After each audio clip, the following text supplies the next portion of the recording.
have here the Easy Eyelet top, which is an original Pearls of Wisdom design, and I'm going to show you how to do a cable cast on.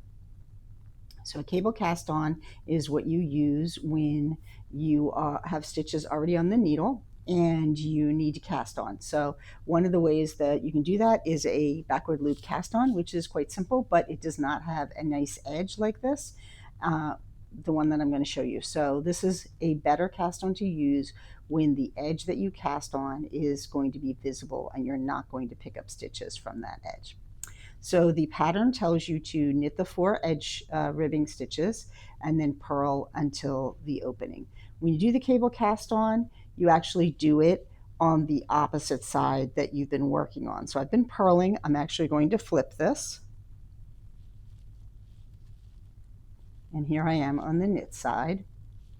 And you stick your needle in between the last 2 stitches, and you are going to want to pull on this, especially this first stitch, because that last stitch is going to be loose. So you wrap as if you're going to knit, and you pull the stitch out as if you try to pull the stitch out. There you go. Now, once you have this new stitch, instead of just sliding off, you're going to pull it a little bit, twist your needle, and put it on the left needle. And then you just repeat that.